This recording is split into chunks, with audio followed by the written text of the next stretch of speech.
En Ciudad Sin Mar, como lo hacemos todos los días. Saben ustedes que este programa, vaya, qué cosa más curiosa. Ustedes saben que es innegable que la mediocridad iguale para abajo, ¿no? Y al igualar deviene ausente de diversidad. Y nosotros en este programa no queremos desentonar y estar a la altura de lo que la cultura neoliberal nos demanda, ¿no? No queremos quedarnos afuera.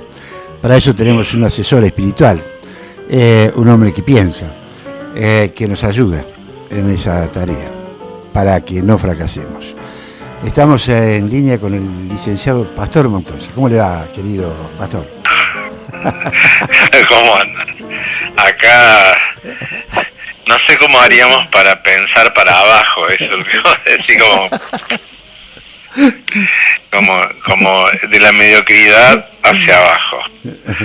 Bueno, te contaba recién que, bueno, hace unos días ya, hoy es 25, los 20 cumpleaños mi hermano, Gustavo, Gustavo. Mi hermano Gustavo, que es realmente un personaje mucho más intenso que yo, por suerte. Y bueno, además es buen asador, lo cual yo no. Y entonces, bueno, sí, pero yo me destaco por no saber muchas cosas. Así es. El máximo de los nuestros era Sócrates, solo sé que no sé nada, sería así. Claro, y uno es socrático, ¿viste? Entonces, pero no sé si se refería a no saber hacer. Él se refería más bien seguro. A otro tipo de no saberes. Bueno, y acá no, te decía eso porque hizo un lechón. Durante varias horas. Yo encendí el fuego inicial. Ah, bien. ¿En tu Esa casa? fue mi colaboración en mi casa. Sí, y decirle al Gustavo que ¿para qué va a invitar? Éramos como hace un siglo que no hacíamos este tipo de cosas. Lo hacemos al año, una vez al año. Y era porque venía mi hermana de Buenos Aires también. Claro. Con mi sobrina, que mi sobrina es en realidad lo más interesante, que era lo que quería contar yo, es la historia de mi sobrina. A ver, vamos. Mi sobrina debe tener 30, 31. Y es arquitecta hace ya 3, 4, 5 años. Y había encontrado trabajo en una empresa en Buenos Aires, en la ciudad de Buenos Aires, y una empresa importante que hacía las oficinas de grandes empresas que requieren oficinas, qué sé yo, Mercado Libre, no sé cómo se llama esa empresa. Ella me decía Facebook o cosas así, que están en Buenos Aires, unas oficinas tremendas, o sea, son edificios, pisos y edificios, que además están hechas con gente que son como narcotraficantes, en el sentido de que tienen dinero para tirar para arriba, digamos, que no invierten en el pago de los empleados, ¿no es cierto? Pero que cuando llegas a una cierta escala, ella me decía que el jefe de ella era como la secretaria del jefe, en el sentido de que era el auxiliar operativo. Él me dijo que aprendió muchísimas cosas, ¿no? Pero que un poco lo que la quebró fue el hecho de producir cosas que, por ejemplo, los contratos para hacer las cosas esas fueron en pandemia. O sea que eran oficinas que las que habían terminado estaban desiertas, y las que estaban por hacer iban a quedar desiertas también, porque ahora se trabaja de manera remota, así que, pero me decía que además la cantidad de dinero que tenía esta gente, me decía, en una oficina, por ejemplo, vos decís una mesa vale, no sé, 5 millones de pesos, bueno, y te dan la plata para que vayas y la compres. Los arquitectos que diseñaban todo, me decían, una que habían hecho, no sé cómo le habían puesto las oficinas, pero eran sustentables o no sé qué, no sé por qué tenían esa idea de que para ser más natural tenía que ser todo de madera. Entonces habían hecho todos los revestimientos de todas las cosas de madera, con lo cual me decía, no sé cuántos bosques habrán destruido para hacerlo ecológico. Para hacerlo ecológico. No, y en realidad me dice, el jefe mío tenía, no sé, 3 Audi y 2 BMW, una cosa total, porque ¿para qué necesitas 5 autos, no? Claro, sí, sí. Era una cosa descabellada todo, y además cómo hacían las cosas. Me decía, por ejemplo, que había parlantes ocultos de ruido blanco, se llama, si no entendí mal y si no recuerdo mal, porque y que es un sonido que claro, eran oficinas con muchísima gente, pisos enteros, donde el ruido te terminaría aturdiendo. Bueno, estos parlantes anulan eso, te crean una atmósfera como si no hubiera sonido. No sé bien cómo funcionan, te digo la verdad. Un vacío de sonido. Claro, pero es para que todo está diseñado para que la gente, para exprimir mejor a la gente. Claro, sí, sí, obvio. A esa gente que está en esas oficinas que hace ese tipo de trabajo, claro. ¿No? Que es, pero eran diseños, como te digo, pre-pandemia, estaban actuando las cosas durante la pandemia, y empezó a sentir mi sobrina como la pérdida de sentido, que su trabajo, porque dice, esas oficinas las vos las terminás y está muy bien, se ocuparán o no, pero dentro de 2 o 3 años las tiran abajo y las vuelven a hacer. Porque son como narcos, como tienen tanta plata, necesitan lavarla y entonces la mueven de ese modo. Yo en realidad no lo entiendo porque nunca he estado en una situación así, de necesitar quemar dinero.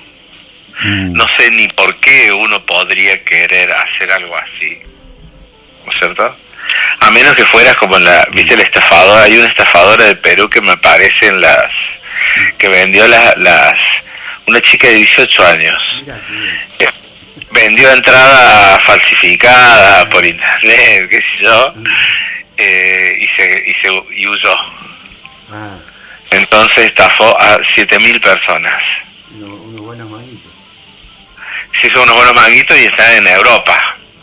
La están buscando. Es de Perú, por eso como está lejos no nos importa, y en realidad bueno, es problema de la gente que quería ver Daddy Yankee. Bueno, es ¿cierto? Y que se jodan. Claro. Entonces, bueno, mi sobrina empezó a quebrarse por el lado de que el sinsentido del capitalismo la perjudicaba psicológicamente, y también empezó a desajustarse con relación no a sus amigas más íntimas, sino al entorno, a un entorno. Me decía, estábamos en una reunión con estas amigas que no son las más íntimas, pero que después de esa reunión no quiso verlas nunca más. Fue porque hicieron un comentario como, qué mal que usen para experimentar maquillaje a animales, porque no utilizan a los presos. Y todos asintieron como que les parecía, para eso de paso sirven para algo.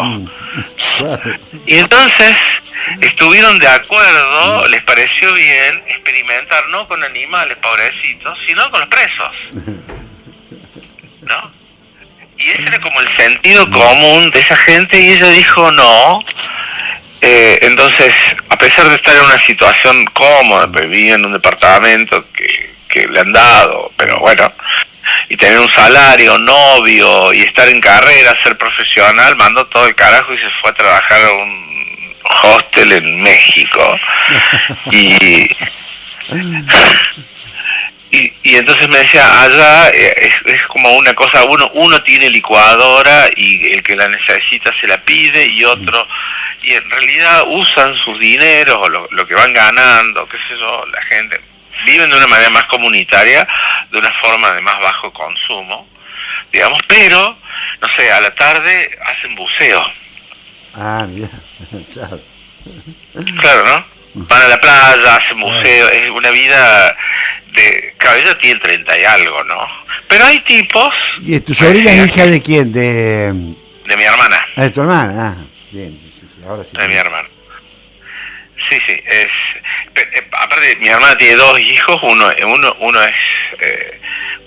un cantante de un grupo que se llama El Zar, Ajá. que le va bárbaro, increíblemente.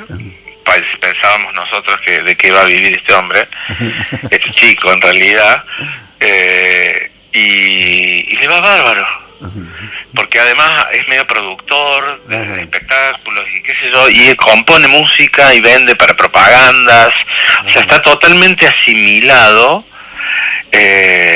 a un sistema de chicos ricos porteños. Claro, sí, totalmente.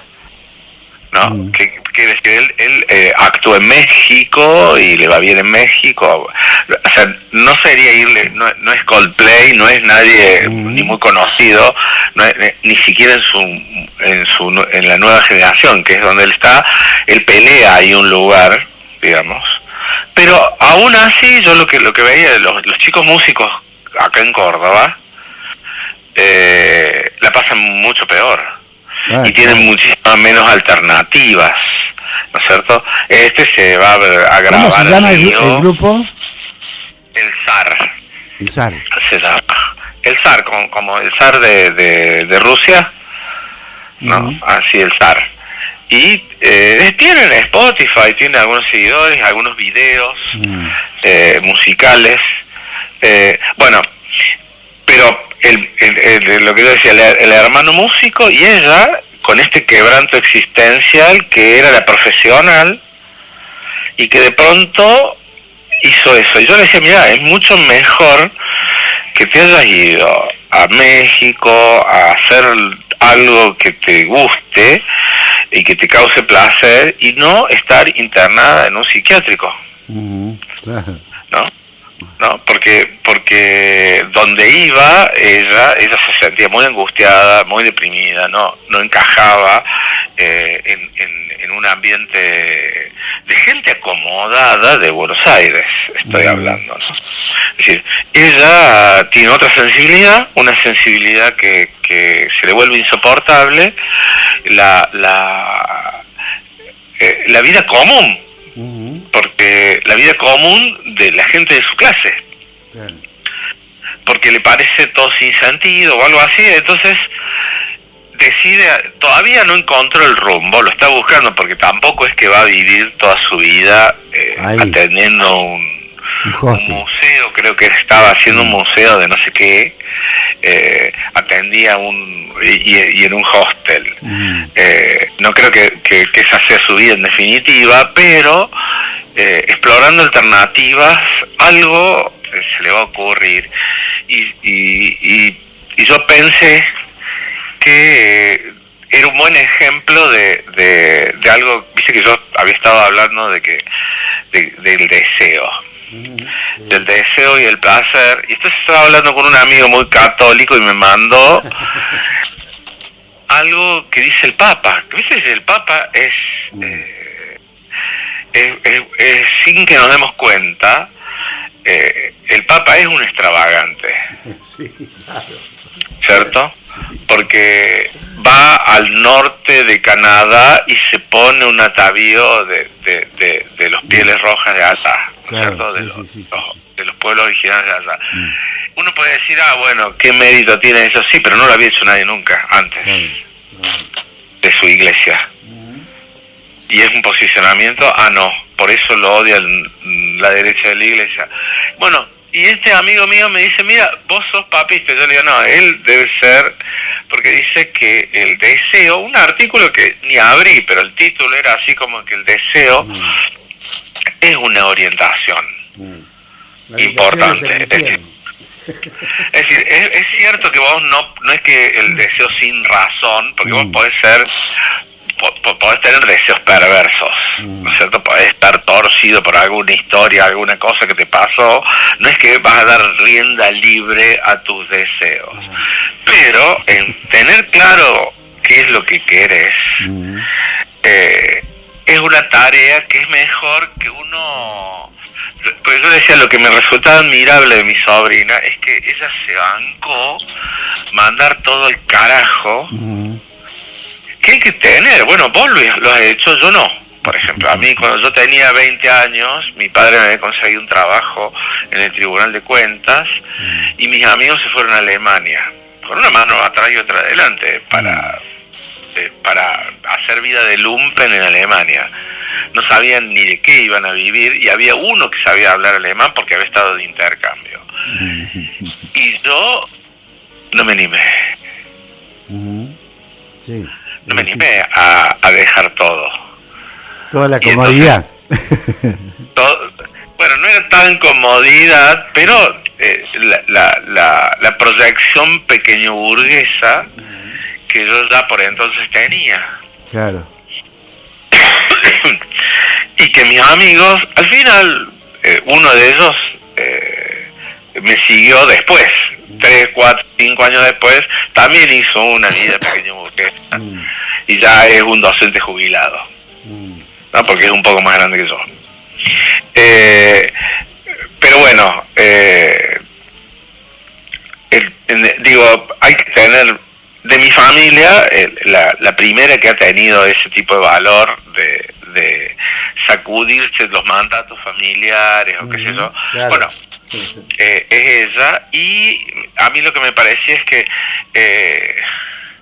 bueno, descubre otras cosas que puede hacer, consigue una especie de seguridad, porque a mí cuando yo estuve en Río vendiendo pulseriñas y sándwich en la playa, qué sé yo, una de las cosas, yo tenía terror, así mucho miedo a no poder ganarme la vida, si yo era un inútil de Parque Vélez Sarsfield.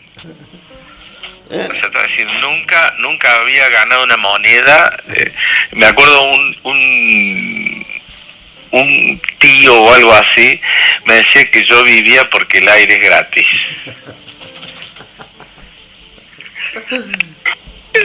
No, porque si el aire lo cobraran yo me hubiera muerto. Sería un asfixiado sin poder respirar. Bueno, el placer, lo que me encantó de la historia y me pareció es que funcionaba lo que dice el Papa y que había dicho Aristóteles y que estábamos tratando, que funcionaba esto de que bueno, el placer, seguir el camino del placer tiene sentido, o por lo menos te mantiene con sentido, te rescata, ¿no es cierto? Pero digo, del deseo y la satisfacción, pero no, primero, no está abierto para todos, supongo, o tal vez sí. No sé, el otro día leí un tipo que recorre América haciendo malabares, ¿no? Otra cosa que no sé, ¿no es cierto? Hacer malabares. Nunca aprendí, o sea que no sé, tampoco sería una salida para mí. No sé, podría aprender. Ya a esta altura me parece que estoy un poco, ya mi rodilla no me funciona, no puedo estar parado haciendo malabar en una esquina. Y después claro, la habilidad, la flexibilidad ya es menor, ¿viste? Ese tipo de cosas. Claro, no es para gente tan, bueno, pero el tipo este que vivía, paseaba por el mundo haciendo malabares, era un tipo ya grande, 40 y pico de años, ¿no? Es decir, no es un pichón. Sí, pero bueno, debe haber sabido de mucho antes. Sí, no es sencillo aprender ese tipo de cosas muy grandes. Es como aprender a hablar otro idioma cuando sos mayorcito. Claro, empezar a los nunca te va a convertir en casi un nativo. No, pero aparte, cada vez entendés menos, escuchas menos, claro. No, un horror. Pero bueno, volviendo a la cuestión esta de la crisis existencial, el deseo, el placer y el camino de vida, a mí me gustó porque justo estuve viendo, apareció, dice que hay un documental, yo ni lo vi, solamente vi la noticia, creo que está en Infobae o en Perfil, no me acuerdo dónde lo vi. Han hecho un corto, un conservador, un corto, no es un corto, es un mediano, pero dura como una hora, una cosa así, un documental. Un documental sobre qué es una mujer. Y le hace esas preguntas a distintas personas que están involucradas, algunas de ellas, en, por ejemplo, estudios de género. ¿No? Y además muestran algunas cosas, y claro, ahora con la cuestión de género está bastante, se vuelve una pregunta que podría no ser problemática, ¿cierto? Se vuelve problemática porque si a vos te hicieran esa pregunta, ¿no? ¿Qué es una mujer? ¿Qué dirías? No sé. Es la verdad. Y si estamos en un bar, vos y yo, seguramente no me dirías eso, estaríamos hablando acerca de ellas en nuestras vidas, pero bueno, en la radio, donde puede haber oídos femeninos, uno le da miedo, ¿no es cierto? Porque cualquier cosa que diga no va a ser suficiente y no va a estar bien. Pero es que en esa pregunta, si la haces el inverso, le preguntaba a la mujer qué es un hombre, y la mujer estará pensando con razón miles de barbaridades sobre nosotros. Eso es así. No, pero lo diría sin miedo, la tata del idiota que no limpia la pileta. Claro, totalmente. Claro, sin ningún problema. Y que hace malos asados. Y no hace esto y no hace aquello, bueno, todas las cosas que de las delicias de la vida conyugal. Pero bueno, cuando yo vi esto de cómo cómo había hecho este tipo, porque hay como unas paradojas y hay unas tonterías alrededor de estas problemáticas, digamos, porque en realidad parecen preguntas sencillas, pero si vos hagamos para algo que no sea tan problemático, ¿qué es una mesa? ¿Cierto? Y uno es cree un que libro. la mesa... yo escuché una vez esa pregunta, ahora la leí, mejor dicho, y le preguntaban a todos, y decía, bueno, un libro, va, toda una sanata. Y viene el tipo que era director de la nueva biblioteca de Alejandría, y dijo, bueno, es un artefacto muy útil, es como el martillo, es una herramienta, porque funciona hace 600 años, no sé cuánto, porque tiene la particularidad de tener todas sus hojas, es cómodo, práctico, se puede usar. El tipo lo definía el libro por su utilidad, por su practicidad, porque tenía todas las hojas tomadas en un solo extremo de ese rectángulo. Claro. Y es una innovación respecto del rollo. Exactamente. Entonces, porque el rollo... Dale, entonces... No, entonces... pero yo me imaginaba, si me hacían esa pregunta, yo me sentía un estúpido. Si no, bueno, un libro te puede abrir el camino a un nuevo mundo, no sé qué, girada. Claro, vos tenés que jugar a ser Cortázar o algún tara. Pero el tipo decía, no, el libro es genial, es un artefacto, es una herramienta muy útil, es como el martillo. Claro, que es pero no es el camino para hablar de las prestaciones o las utilidades de ellas. Claro, no. Porque ahí sí nos iría mal. De todas maneras, a lo que yo iba a decir... Yo tengo claro una cosa, que las mujeres son mejores. Sí, cuando uno descubre algo, yo por ejemplo he tenido algunas ideas algunas veces y me cuesta mucho explicarlas, y después explicándoselas a algunas amigas me di cuenta de que las buenas ideas, las que uno puede llegar a tener, o las cosas creativas que uno puede también a veces, son cosas que las mujeres inteligentes ya saben. Entonces vos se las explicás y te dicen, sí, está bien. Por una vez no dijiste una idiotez. ¿No es cierto? Bueno, pastor. Sí, dale. Sí, sigamos con lo de las ideas en otro momento, porque vos decís... Sí, está bien. Ya se largo. Lo que quería decir es que pensemos qué es una mujer o qué es un hombre, y eso no nos busca...